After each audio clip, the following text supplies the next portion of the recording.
This is a cane toad.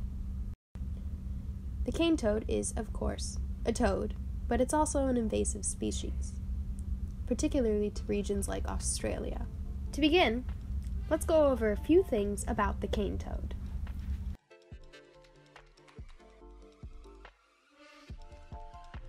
The cane toad has an average length of about 4 to 6 inches, sometimes even reaching a maximum of 9 inches. It's one of the largest toads and can live a long time, about 10 to 15 years. As with most toads, it has the dry and warty skin, but it does have some features that make it unique. For example, it has ridges above its eyes and poisonous glands behind its eyes.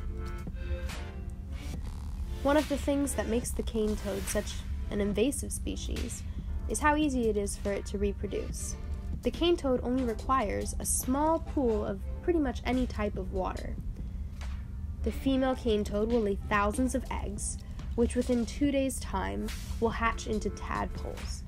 Of course, only a few of those tadpoles survive, but so many are laid that the numbers rise anyways.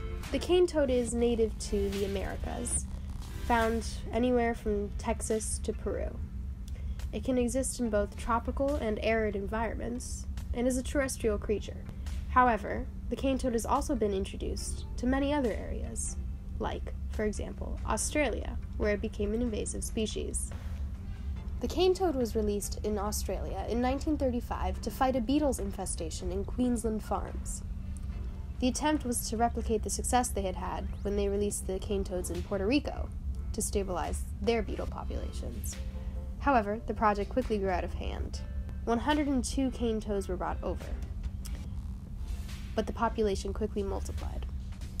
Eventually, the population reached numbers of 200 million and more, because the cane toads had no natural predators. There was nothing bringing down the populations, so it kept skyrocketing. And unfortunately, the cane toads didn't even do what they were supposed to do. In fact, they couldn't climb the sugarcane stalks to reach the beetles, so they didn't really kill any beetles at all. To help combat the issue of the poisonous and pretty harmful cane toads, scientists have been developing new genetic technology, or biological blocks, to keep these toads from reproducing.